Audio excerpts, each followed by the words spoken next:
Legend of the jungle. ये कहानी जंगल book की कहानी से थोड़ा सा अलग है, जिसमें मोगली के जीवन के कुछ और पहलुओं को भी दिखाया गया है। इस कहानी की शुरुआत में हमें हिंदुस्तान के एक जंगल को दिखाया जाता है, जहाँ पर एक पाइथन होता है जिसका नाम का है।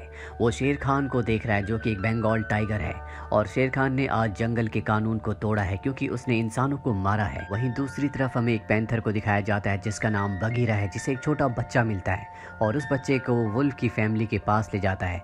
वहाँ पर वो बच्चा वुल्फ के बच्चों के साथ खेलना शुरू कर देता है। यहाँ पर निशा और विहान होते हैं जो उस बच्चे को अपनाने का फैसला कर लेते हैं। ये दोनों के दोनों वुल्फ यानी कि भेड़िए हैं, लेकिन जो दूसरे भेड़िए होते हैं वो इस पक्ष में नहीं होते क्योंकि वो किसी भी इंसान को अपने समूह में शामिल नहीं कर सकते। इनका जो लीडर होता है वो अकीला है, और जब ये सब आपस में डिस्कशन कर रहे होते हैं तभी शेर खान अपने कुछ चमचों के साथ यहाँ पर पहुँच जाता है। वो अकीला से कहता है कि ये इंसान का बच्चा मेरा है, मैंने इसके माँ बाप को मारा है, इसीलिए मेरा शिकार है, तुम्हें इसे मुझे देना होगा। पर अकीला साफ साफ मना कर देता। वो कहता है कि तुम यहाँ से चले जाओ, इस वक्त ये हमारे समूह में है, इसीलिए इसकी रक्षा करना हमारा फर्ज है। शेर खान कहता है कि आज तो तुमने इस बच्चे को बचा लिया, लेकिन ये ज्यादा वक्त तक मुझसे बच नहीं पाएगा, और वहाँ से चला जाता है क्योंकि यहाँ पर भेड़ियों की तादाद बहुत ज्यादा होती है। इसी तरह से कुछ साल बीत जाते हैं और बगीरा को दिखाया जाता है जो हमेशा मोगली की ट्रेनिंग कराता है। यहाँ पर एक जंगली बेर भी है जिसका नाम है बलू, जो सभी वुल्फ्स की ट्रेनिंग करवाता है। और अब बलू सभी वुल्फ्स को और साथ ही मोगली को बोलता है कि मैं तुम सबकी एक रेस करवाऊंगा, और जो भी उस रेस में जीतेगा उसे शिकार करने का मौका मिलेगा। दरअसल आज तक इनमें से कोई भी शिकार पर नहीं गया, और किसी भी वुल्फ के लिए, भेड़िए के लिए शिकार पर जाना एक शान की बात है। मोगली किसी भी कीमत पर इस रेस को जीतना चाहता है। मोगली का एक कजन भी यहाँ पर होता है जिसका नाम भूत है। वो एक वुल्फ तो है, लेकिन वो वुल्फ की तरह बिल्कुल भी नहीं दिखता। सब उसे परेशान करते हैं, लेकिन मोगली कभी उसे परेशान नहीं करता। और अब रेस शुरू हो जाती है, सब के सब भागना शुरू कर देते हैं, लेकिन बीच रेस में ही मोगली का ध्यान डाइवर्ट हो जाता है। दरअसल एक बंदर ने उसका ध्यान अपनी तरफ आकर्षित कर लिया होता है, और जब वो बंदर की ओर जा रहा होता है तभी वहाँ पर बलू आता है और मोगली की इस हरकत के लिए उसे डांटता और कहता है कि तुम एक वुल्फ हो, तुम बंदरों से दोस्ती नहीं कर सकते, तुम्हें अपनी पहचान को पहचानना होगा। वहीं रात को दिखाया जाता है जहाँ पर सभी भेड़िए और उनका लीडर अकीला होता है। अकीला बलू और बगीरा से कहता है तुम्हें मोगली की ट्रेनिंग और भी अच्छी करवानी होगी, उसे किसी भी कीमत पर रेस को जीतना है। अगर वो रेस जीत गया तो वो हम में से एक हो जाएगा, वो भी शिकार पर जाएगा। और इसके बाद बलू उसकी ट्रेनिंग का पूरा पैटर्न बदल देता है। उसे भेड़ियों की तरह चार पैरों पर भागने की ट्रेनिंग नहीं देता, बल्कि उसे पेड़ों की लताओं से लटक कर एक जगह से दूसरी जगह पर जाने की ट्रेनिंग देता है। हालांकि इसमें मोगली कई बार गिरता है, लेकिन धीरे धीरे वो सीख रहा है। एक दिन मोगली नदी में होता है और तभी वहाँ पर शेर खान पानी पीने के लिए आता है। मोगली पानी के अंदर ही छुप जाता है, पर शेर खान उसे देख लेता है और अब मोगली अपनी जान बचाने के लिए भागता है। शेर खान उसका पीछा करता है और इससे पहले कि वो मोगली को अपना शिकार बनाता, मोगली एक गड्ढे में गिर जाता है। मोगली को लगता है कि उसके जीवन का अंत आ गया। वो मदद के लिए जोर जोर से आवाज़ लगाना शुरू कर देता है, और तभी उसे एहसास होता है कि उस गड्ढे के आसपास कोई है। पर ये शेर खान नहीं होता, बल्कि एक बहुत बड़ा हाथी होता है जिसका एक दांत पहले से टूटा हुआ है, और वो मोगली को बाहर निकालता है। हालांकि शेर खान भी सामने होता है, लेकिन हाथी के सामने आने की शेर खान की हिम्मत नहीं होती। अभी बगीरा भी यहाँ पर पहुँच जाता है, जो मोगली को सुरक्षित अपने साथ इस जगह से ले जाता है। रात को मोगली और बगीरा एक साथ बैठे होते हैं। मोगली बहुत ज्यादा अपसेट होता है। वो बगीरा से कहता है कि मैं दूसरों की तरह क्यों नहीं हूँ। बगीरा कहता है क्योंकि तुम इंसान हो, मुझे लगता है कि तुम्हें इंसानों के बीच में रहना चाहिए, वहीं तुम सबसे ज्यादा सुरक्षित रह सकते हो। मोगली कहता है कि ये जंगल मेरा घर है, ये मेरा परिवार है, और मैं यहाँ से कहीं नहीं जाऊंगा। जल्दी मेरे इसको पूरा करूंगा, जिसके बाद मैं पूरी तरह से एक भेड़िया बन जाऊंगा।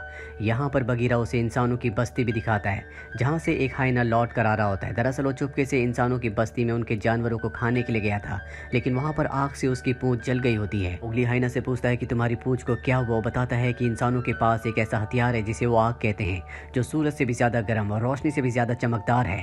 उससे किसी को भी हराया जा सकता है, और यहाँ पर पहली बार मोगली को आग के बारे में पता चलता है। वहीं अगली सुबह दिखाया जाता है जहां पर मोगली अब रेस के लिए तैयार है। वहां पर मोगली और उसके सभी साथियों को बताया जाता है कि जो भी इस रेस में हारेगा उसे ग्रुप से यानी कि झुंड से निकाल दिया जाएगा, और तुम सब के पीछे बगीरा आएगा। अगर बगीरा ने किसी को पकड़ लिया तो वो रेस से बाहर हो जाएगा। और अब सब के सब भागना शुरू कर देते हैं। मोगली किसी भी कीमत पर इस रेस को जीतना चाहता है।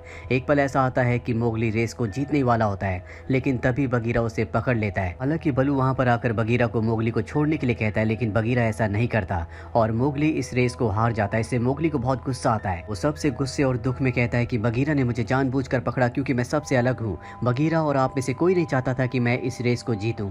और ये कहकर वो वहाँ से चला जाता है। रास्ते में उसे एक बार फिर से बंदर मिलते हैं और इस बार बंदर उसे उठाकर ले जाते हैं, जिसे मोगली का भाई भूत देख लेता है और ये बात बगीरा और बलू को बता देता है। और अब ये दोनों किसी भी तरह से मोगली को बचाना चाहते हैं। वही मोगली को दिखाया जाता है जहाँ बंदर उसे उठाकर एक गुफा में ले जाते हैं और ये सब के सब शेर खान के लिए काम करते हैं।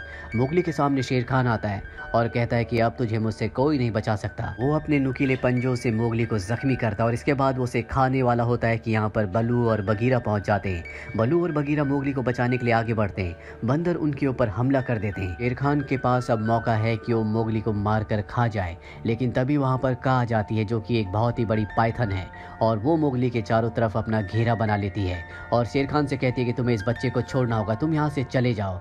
शेर खान को मजबूरी में वहाँ से जाना पड़ता है और इस तरह से का मोगली की जान बचा लेती है। मोगली को जब होश आता है तो वो का के पास जाता है और उससे पूछता है कि तुमने मेरी जान क्यों बचाई। बताती है कि जब तुम्हारे माँ बाप को मारा गया था तो मैंने देखा था, उसके बाद बगीरा तुम्हें वहाँ से उठा कर ले गया और बहुत जल्दी जंगल में एक बहुत बड़ा बदलाव आने वाला है। तक अगर तुम चाहो तो यहाँ पर रह सकते हो।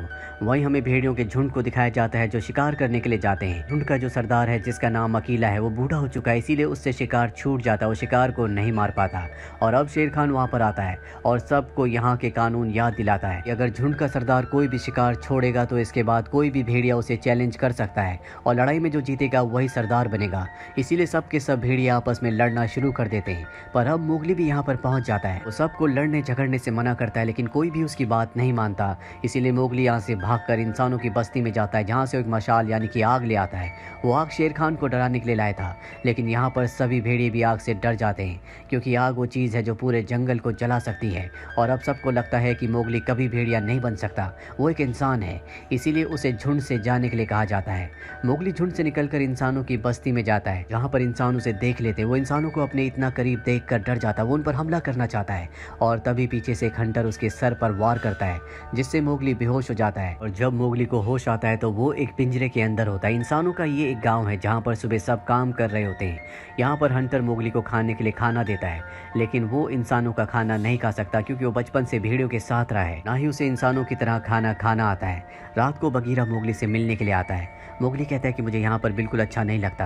बगीरा कहता है कि तुम्हें यहीं रहना होगा, ये जगह तुम्हारे लिए पूरी तरह से सुरक्षित है, जल्दी तुम्हें इंसानों की आदत पड़ जाएगी, तुम्हें उनके तौर तरीके सीखने होंगे। मोगली कहता है कि तुम इंसानों को नहीं जानते हो, बहुत खतरनाक है, मुझे उनके साथ बिल्कुल अच्छा नहीं लगता। बगीरा बताता है कभी मैं भी इंसानों के बीच में था, मैं वहाँ से भागना चाहता था लेकिन मैं कभी ऐसा नहीं कर पाया। इसके बाद मैंने इंसानों का दिल जीता और जब मुझे मौका मिला तो मैं भागकर जंगल में आ गया। इसके बाद बगीरा वहाँ से चला जाता है। अगली सुबह मोगली जब उठता है तो देखता है कि पिंजरे का दरवाज़ा खुला है और वो वहाँ से निकलकर शिकारी के पास जाता है जहाँ पर एक जानवर लटका होता है। मोगली को भूख लगी होती है, वो उसकी तरफ झपट पड़ता है लेकिन शिकारी उसे रोकते हुए उसके हाथ में एक चाकू देता है और उसे सिखाता है कि किस तरह से काट कर खाया जाता है। वो हंटर मोगली के शरीर पर शेर खान के पंजों के निशान देखता है और उसे बताता है कि इसी जानवर ने यानी कि शेर खान ने मेरे ऊपर भी हमला किया था, हम दोनों का दुश्मन एक ही है। अब यहाँ पर एक लेडी आती है जो मोगली को अच्छे से नहलाती है, उसे साफ सुथरा बनाती है। मोगली जब बाहर होता है तभी उसका भाई भूत वहाँ पर आता है और बताता है कि शेर खान ने जंगल में अत्याचार कर रखा है, इसीलिए हमें अपना कबीला छोड़कर बाहर आना पड़ा, तुम्हें हमारी मदद करनी होगी। लेकिन मोगली भेड़ियों से नाराज है, इसीलिए वो उनकी मदद करने से मना कर देता है। मोगली अब गाँव की जिंदगी, कबीले की जिंदगी को एंजॉय कर रहा होता है। एक दिन हंटर बहुत ज्यादा शराब पी लेता है। मोगली उसकी मदद करवाता हुआ उसे उसके कमरे तक ले जाता है जहाँ पर वो देखता है कि हाथी का एक बहुत बड़ा दांत है और ये उसी हाथी का दांत होता है जिसने कहानी की शुरुआत में मोगली को गड्ढे से बाहर निकाला था, शेर खान से उसकी जान बचाई थी। दरअसल इसी हंटर ने उस हाथी के ऊपर गोली चलाई थी जिससे उसका दांत टूट गया था और मोगली को यहाँ पर अपने भाई भूत का कटा हुआ सर भी दिखता है जिसे इसी हंटर ने मार दिया है। मोगली समझ जाता है कि हंटर एक अच्छा इंसान नहीं है बल्कि जंगल के जानवरों को मारता है, इसीलिए वो तय करता है कि वो यहाँ से भाग जाएगा। सबसे पहले अपने झुंड के पास जाता है जहाँ पर अकेला होता है। वो कहता है कि मैं शेर खान से लड़ना चाहता हूँ, उसे खत्म करना चाहता हूँ, लेकिन मुझे इसके लिए तुम्हारी मदद की ज़रूरत है। लेकिन अकेला उसकी मदद करने से मना कर देता। वो कहता है कि तुम अब हमारे मोगली नहीं रहे, बल्कि तुम पूरे के पूरे इंसान बन चुकी हो और उन्हीं की तरह बातें करते हो। यहाँ पर बल्लू और बगीरा भी होते हैं जो चाहकर भी उसकी मदद नहीं कर पाते। और इसके बाद वो हाथियों के पास जाता है। वो उस हाथी को उसका टूटा हुआ दांत देता और कहता है कि ये टूटा हुआ दांत उसी शिकारी के पास था जिसने गोली चलाकर तुम्हें मारने की कोशिश की थी। मैं तुम्हें उस शिकारी तक पहुंचा दूंगा, लेकिन तुम्हें शेर खान को मारने में मेरी मदद करनी होगी। हाथी उसकी मदद करने को तैयार हो जाते हैं और अब मोगली जंगल और गाँव के बॉर्डर पर शेर खान को ललकारता है। शेर खान वहाँ पर आ जाता है, पर इससे पहले कि वो मोगली के ऊपर हमला करता, हाथी उसे चारों तरफ से घेर लेते हैं और शेर खान के ऊपर हमला करते हैं। लेकिन फिर भी शेर खान मोगली तक पहुंच जाता है। मोगली भी अपने चाकू से उस पर वार करता है। अब यहाँ पर गांव वाले और शिकारी भी आ जाता है। शिकारी शेर खान को मारना चाहता है। मोगली की मदद के लिए वो शेर खान पर गोली चलाता है और गोली की आवाज़ से जंगल के जितने भी जानवर हैं जो सब के सब मोगली के साथी हैं, वो मोगली की मदद के लिए यहाँ पर आ जाते हैं। हंटर एक बार फिर से गोली चलाता है, लेकिन वो गोली शेर खान को लगने की बजाय भेड़ियों के सरदार अकीला को लग जाती है, जिससे उसकी मृत्यु हो जाती है। शेर खान अपनी जान बचाने के लिए यहाँ से भागने लगता है क्योंकि वो बहुत ज्यादा जख्मी हो चुका है। मोगली भी उसका पीछा करता है। वही हाथियों को पता चल जाता है कि हंटर कौन है, किसने उनके ऊपर गोली चलाई थी, इसीलिए वो उस हंटर को मार देते हैं जो जानवरों का शिकार करता है। मोगली शेर खान तक पहुंच जाता है जो बहुत ज्यादा जख्मी है। शेर खान एक बार फिर से मोगली के ऊपर हमला करता है, लेकिन वो अपने चाकू से उसे मार देता है और इस तरह से शेर खान का खात्मा हो जाता है। जंगल में एक बार फिर शांति आ चुकी है जो मोगली की वजह से आई है। कहा भी यहाँ पर होती है जैसा कि उसने मोगली को बताया था कि जंगल में एक नया वक्त आएगा, और वो वक्त अब आ चुका है क्योंकि यहाँ जंगल का नया लीडर खुद मोगली है और हर एक जानवर उसकी बात को सुनता है और मानता है। और इस तरह से मोगली की वजह से पूरा का पूरा जंगल एक बार फिर से पहले जैसा हो जाता है। इसी के साथ ये कहानी यहीं पर खत्म हो जाती है। उम्मीद करते हैं कि ये कहानी आपको पसंद आई होगी।